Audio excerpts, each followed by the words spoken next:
The Signal Oil Program, The Whistler.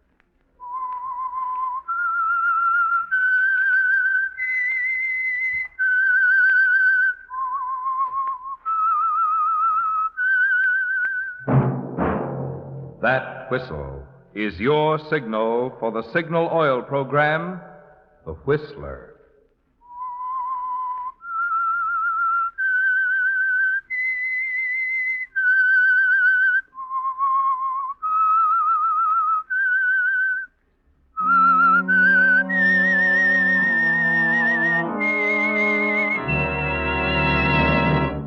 I am the Whistler, and I know many things, for I walk by night.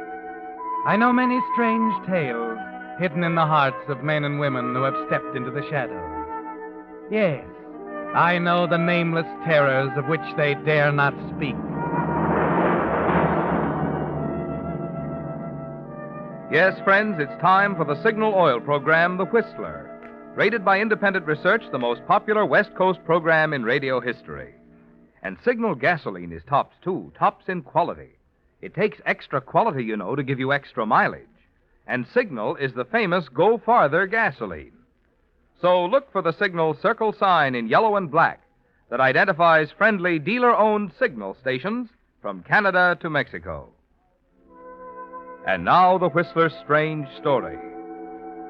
Wedding Gift.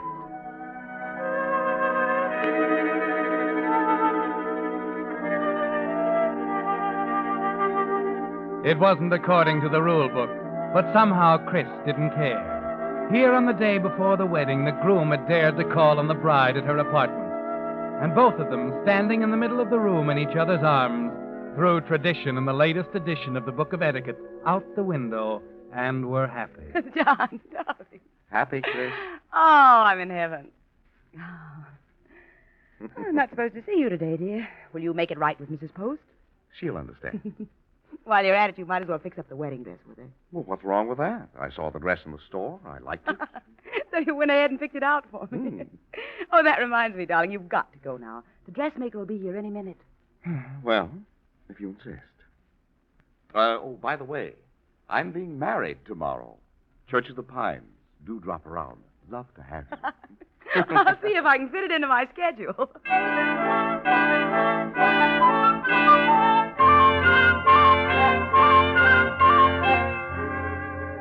It's been a long time coming, Chris.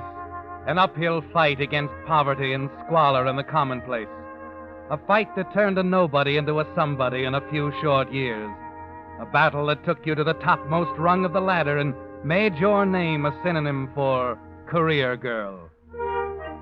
Yes, it was a brilliant fight, Chris, and it will end tomorrow in shining victory in your marriage to John Gray. There's music inside you now, a song of triumph, as at 5 minutes before noon, you wait for the dressmaker to arrive with your wedding dress.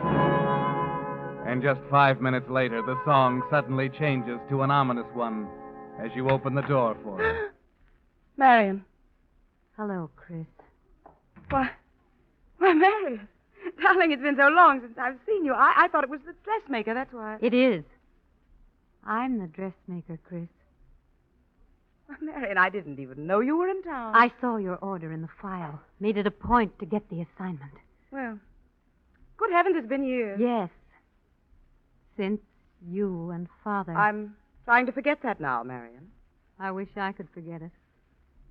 You've come a long way since Denver, haven't you? Up and forward, the Horatio Alger girl. That is over and done with. Not for me. It'll always be there in front of me. The picture of you worming your way into my father's affections until he thought you loved him. Until he told my mother he was through. Marion, will you please? That was number one. The step number one, wasn't it?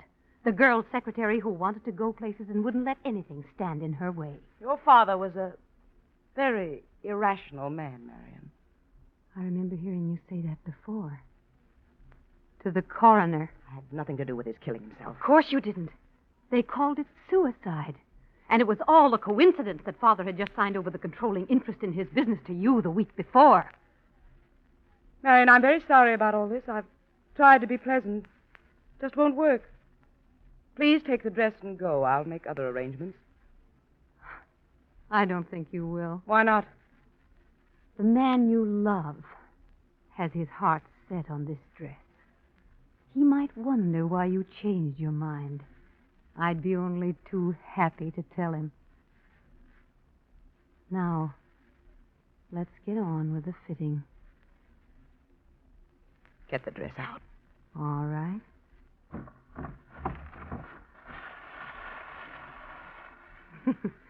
There. You like it? Yes, of course. Long, white.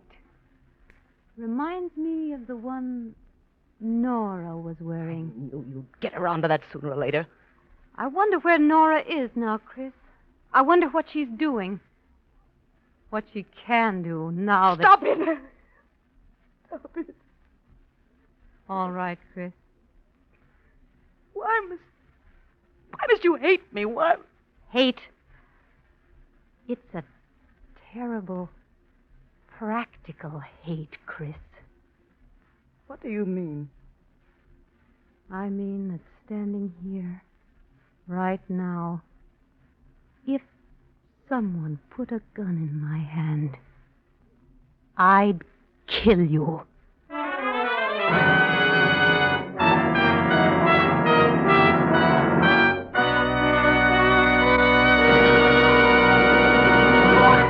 With the prologue of Wedding Gift, the Signal Oil Company is bringing you another strange story by The Whistler. Incidentally, if we of the Whistler cast sound a bit on the excited side tonight, there's good reason. Tonight marks the beginning of the 5th consecutive year for the Signal Oil program, The Whistler.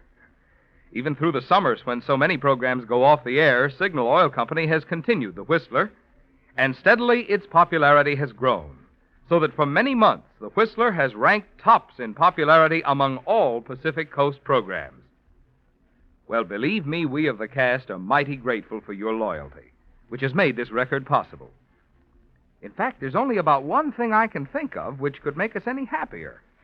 That is, if when you stop at a signal service station, you'd mention to the operator that you listen to his program, The Whistler. That would make both him and us feel as pleased as a driver who has just tried his first tank full of Signal gasoline. And now, back to The Whistler.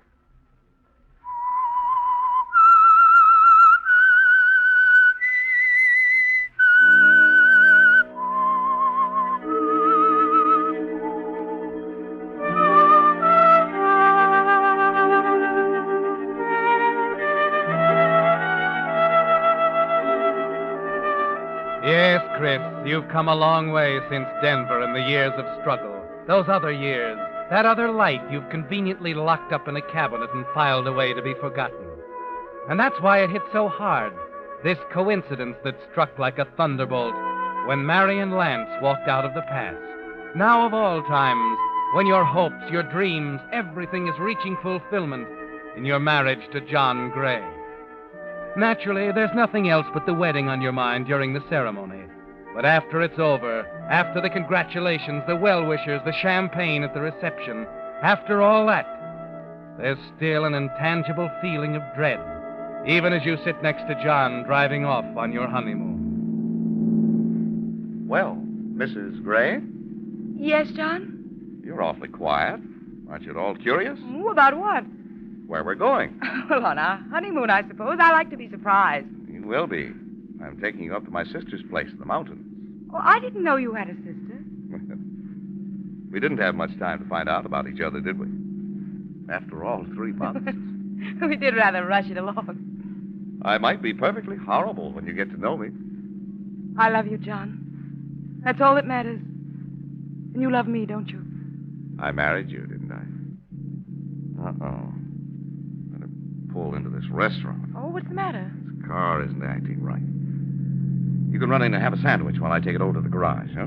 This is the last stop before the mountains. I'd hate to have anything go wrong. All right. Chris, Yes? there's nothing wrong, is there? Somehow you don't seem yourself. I'm sorry, John. I guess I'm just a little tired. The wedding, you know. Sure. All right, go on now. Run over to the restaurant. You'll feel better after a good hot cup of coffee. John, What is it? Nothing. Nothing. Go on, dear. I'll see you in a few minutes.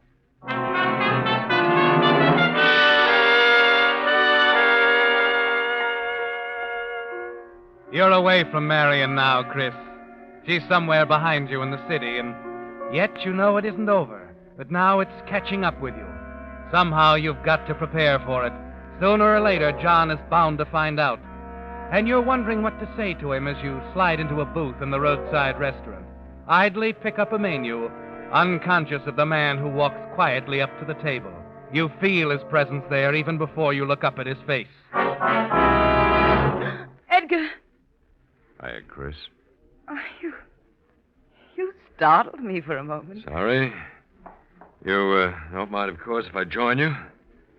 How have you been, Edgar? It's been a long time. Yes, it has, but I'm getting along, Chris, somehow. I'm glad. Sure.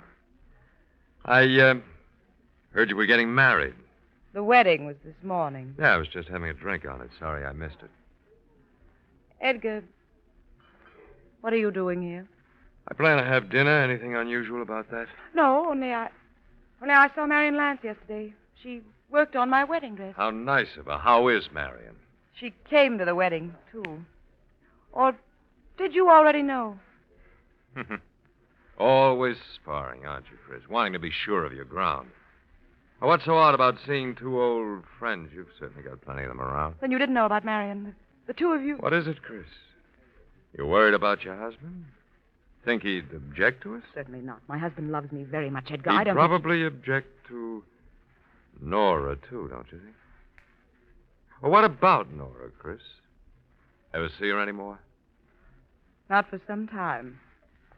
Sorry, Edgar, but I must be leaving. John is probably... Oh, no, Chris, don't run off. Not when we got so many things to talk about. I haven't time now. The model agency, for instance. How's it doing? Thriving as usual? I no longer have the agency. Well, neither have I. But I'm sure it went out of your hands at a nice profit. Business is business, Edgar. Not that kind. No, Chris, your way of operating was something else. Something wonderful, I thought at first. Wasn't I a fool? Does it still hand your laugh? I never laughed at you, Edgar. I've always been very fond of you. You know, I really believed that. Once. I didn't know it was all part of a plan. A plan to steal my business away from me, gaining my confidence while you destroyed the confidence of my clients. That's not true. You shouldn't have started drinking so heavily. That's what ruined everything for you. Can you blame me for that? Watching you take over everything and not being able to do anything about it? You can't blame your clients for not being willing to listen. You weren't responsible. Well, after you came along, I wasn't. No, Chris, you were good. You did a thorough job, a neat, clean job of taking everything and tossing me out in the snow. Edgar, you're raising your voice. All right, Chris. All right, I'll lower it. Because I shouldn't tell the whole world that if I had the opportunity, I'd kill you. Let me go. Leave me alone, Edgar. I've done nothing to you.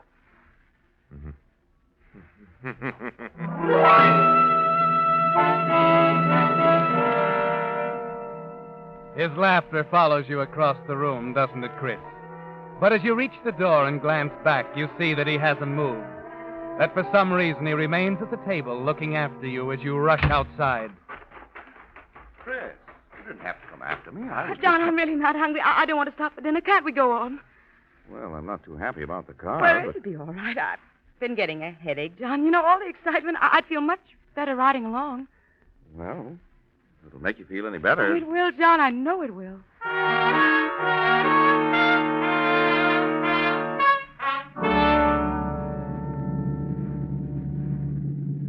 John. Yeah? I guess I'd better tell you I have been worried. Well, I was right then. Dear, you know, whatever success I've had has been made from almost nothing. I admire you for it. I'm glad. But along the way, John, no matter how hard I've tried to be fair, I have made enemies. Well, that's a natural thing, isn't it? I just wanted you to understand. To know that, well, you might hear things about me from time to time, you know? Maybe even meet people who say things you won't like to hear. Oh? John, if that should happen, will you come to me? Will you hear my side of it? I said I wanted to marry you, Chris. No one can ever change that. Darling, you're the most wonderful thing that ever happened to me. Well, let's not even talk about anything else, Chris. Besides, I've got deep, dark worries of my own. Oh? This car. I don't like the way this motor's missing. Everybody on the road's passing. Well, aren't we almost there? Yeah, it's just a few more minutes, and it's a good thing.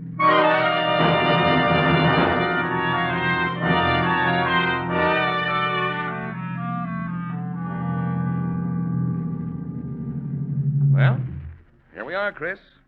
What do you think of the place? Oh, John, it's beautiful. My sister usually stays up here the year round. Huh? Come on, keys on the porch. I had no idea it was going to be so isolated. Afraid of your husband? No, it just seems so far away. Yeah, here's the key. Yeah, my sister says it's like her own little world. Huh? I believe it. May I? Oh, John. Hmm? Oh, John. Across the threshold. New life. Oh, I'm so happy, John. Well, I'm glad you're in a good mood, Mrs. Gray. Makes it easier to tell you I've got to leave for a while. Leave? No, that car. Believe me, we just limped in. If I don't have it taken care of right away, we'll be here all winter. Was that bad? Well, it's very impractical. I'll just run it into the village. Be back before you know it. Oh, do you really have to, John? All right, go on. Say it. Men are all alike. Think more of their automobiles than of their wives. Well, I won't say it if you'll kiss me. Sure. Darling, please don't be gone long. Don't worry. Just make yourself at home. Look the place over.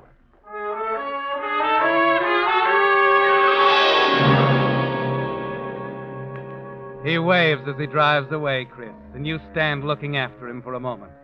Then you close the door, start across the big living room toward the stairs. You wonder idly about the fire already going in the hearth, and then stop at the sound of voices from the next room. Yes, I passed them on the road, too. Too bad you missed the wedding. Very interesting. At first you think you're imagining things, that it's because you have Edgar and Marion on your mind. She told me about But the that. voices continue, and you Well, a feel lot of yourself things. drawn as if by a magnet Yes, to we the had other an room. Interesting talk at a little roadside inn. Did you remember Nora to her? I'm sure she's wondered about Nora. They're sitting there talking idly. No. Oh, it can't be. They don't even look up as you stand there. Marion's hands continue to manipulate a pair of long, heavy knitting needles. Edgar's moves slowly across the barrel of a hunting rifle he's cleaning as he talks. As you walk toward them, you tell yourself that you must fight down your terror. Try to bluff it through with the calm You see, you've we didn't always get to shown talk before. very much about poor Nora. She had a... Hello, Chris. Well, Christine. Would you two mind telling me exactly what you're doing here? We meet so often of late. Yes. How nice. Isn't it? But surely you're not our hostess. Where is she? I don't know what you're talking about, Marion. My husband and I are spending our honeymoon here, and we It certainly... all sounds like some sort of dreadful mistake. What a shame, Edgar. And you'd hope to stay on and do some hunting. You've wasted time cleaning the rifle. Oh, I don't know. Obviously, there's been a mistake. I don't want to seem rude, but I must ask you both to leave. But, my dear, we were invited. Yes, we have as much right here as you. That's ridiculous. Perhaps, but true, and we're staying. Aren't we, Marion? Oh, I wouldn't drive that mountain road again without a night's sleep. Impossible. I see. Well, you must have something in mind. Let's get to it. I know how you feel about me. You think I've done wrong. We do, Chris. And I think I've done absolutely nothing wrong. In a business transaction, that would put us at an impasse. However, you're both old friends. Thank you, dear. Now, I want to see the right thing done. Exactly why we came, Chris. Our very feelings. You're not going to anger me, Edgar, or frighten me. No? Strange. I had the feeling that you're trembling so inside you'd almost like to scream. You're wrong, Edgar. Let's have a drink, shall we? I'll go fix it. Delighted. Bring soda for mine, Chris. I never learned to drink like Edgar. I'll get them right away. phone? Where's the phone? Oh, here. I'll just get through to someone. Operator, listen closely. I can only say this once. This is Christine Gray. My husband, John Gray, is at the garage there in the village. Yes, Mrs. Gray. Get a message to him. Tell him I'm in danger of my life. And please, if you can't reach him, send someone up here right away. White Oak Lodge. I know the place, Mrs. Gray. I'll have someone up there very soon. Oh, thank you. Oh.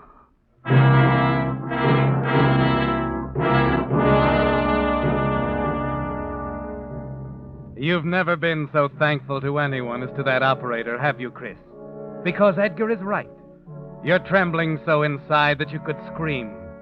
And as you set up their drinks, your hands shake almost uncontrollably. But the knowledge that someone, maybe even John, is on the way steadies you. And you're able to act composed as you join them again in the other room. I'll just set the tray here. We can all fix our own. Good. We were talking about Nora, Chris. You said you hadn't seen her for some time. No, I haven't. Well, she was in the hospital for so long, I guess quite a number of her friends forgot. I didn't forget, Edgar. No. Of course. You were busy. Well, it's just as well. Chris never liked to look at unpleasant things. Poor Nora. She's not a pretty sight. Steve doesn't even know where she is, you know. Her husband? Yes. It was a terrible accident. Was it, Chris? I'd like to believe that. So would I. But it solved things much too conveniently, Chris. I don't know what you're talking about. She was the only one in your way, wasn't she? And Nora had a charm and beauty about her that couldn't be ignored. Only destroyed. You're drinking too much, A Edgar. match, one tiny little match dropped on an inflammable dress. Stop it, Edgar. It must have happened so fast. She almost burned to death. I tried to call the others. It was too late. Yes, you waited a few moments too long, didn't you, Chris? I told you it was a hideous accident. Everyone believes me. Everyone except Marion and Nora and me, Chris. We know better. We're three people who know that you haven't any right to live.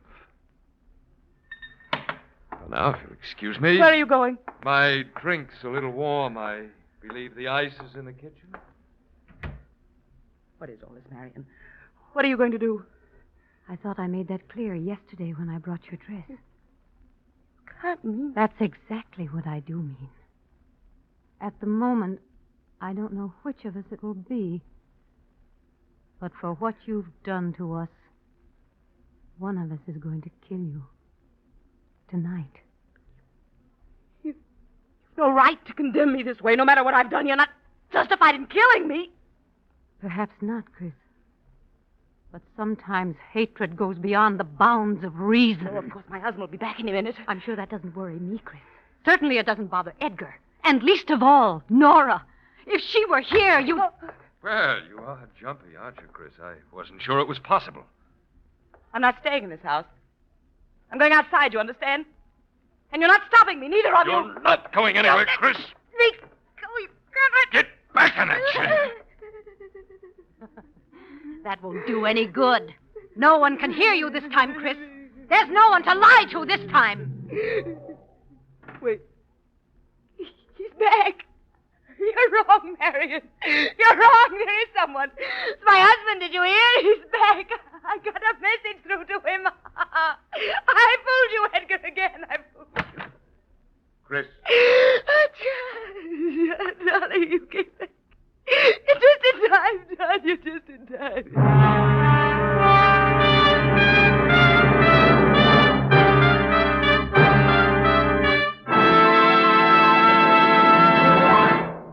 The Whistler will return in just a moment with the strange ending to tonight's story. Meantime, let me give you a clue toward solving another mystery. How to make today's shrinking dollars buy more value. When it comes to your gasoline dollars, if you want to be sure you're choosing the gasoline that gives you the very maximum in performance and mileage, there are just two things to remember. One, in gasoline, it takes extra quality to go farther. And two, Signal is the famous Go Farther gasoline. Yes, it's a fact. Your best yardstick of gasoline quality is mileage, the thing Signal gasoline is famous for. After all, in order for a gasoline to give you more miles per gallon, it has to help your motor run more efficiently. And when your motor runs more efficiently, naturally you enjoy quicker starting, faster pickup, smoother knock-free power. In other words, the superior performance you expect of a superior gasoline. That's why we say, to be sure of the tops in gasoline quality, just remember two things. One, in gasoline, it takes extra quality to go farther. And two, Signal is the famous Go Farther gasoline. And now, back to the Whistler.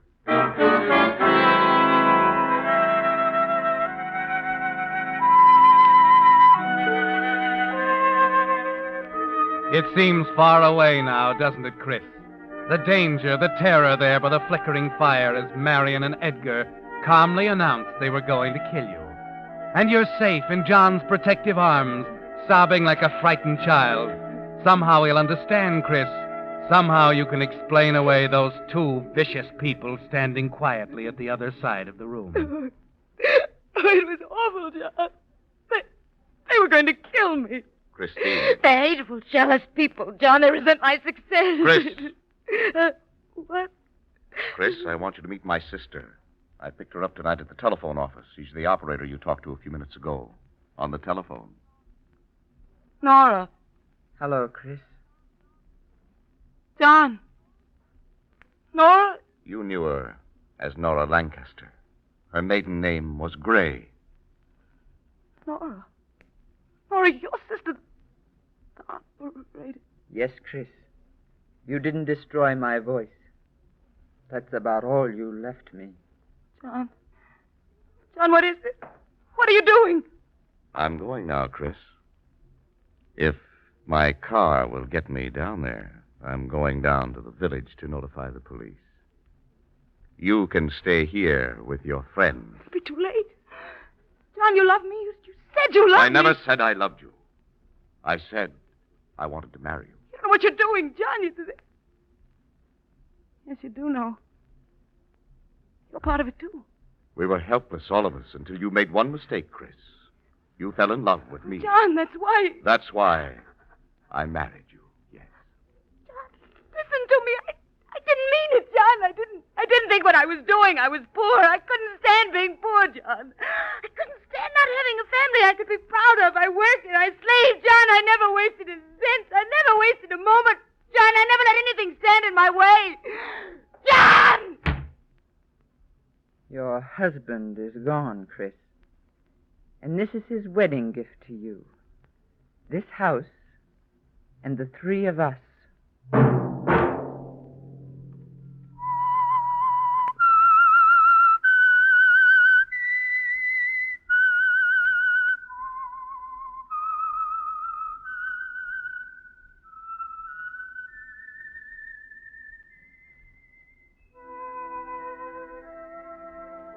Let that whistle be your signal for the Signal Oil program, The Whistler. Each Wednesday night at this same time, brought to you by the Signal Oil Company, marketers of Signal gasoline and motor oil and fine quality automotive accessories. Signal has asked me to remind you, to get the most driving pleasure, drive at sensible speeds, be courteous, and obey traffic regulations. It may save a life, possibly your own.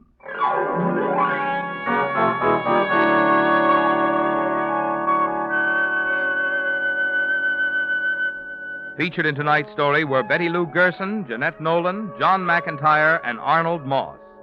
The Whistler was produced by George W. Allen with story by Merritt Stone and David Clark, music by Wilbur Hatch, and was transmitted to our troops overseas by the Armed Forces Radio Service. Next Wednesday, for a full hour of mystery over most of these stations, tune in a half hour earlier.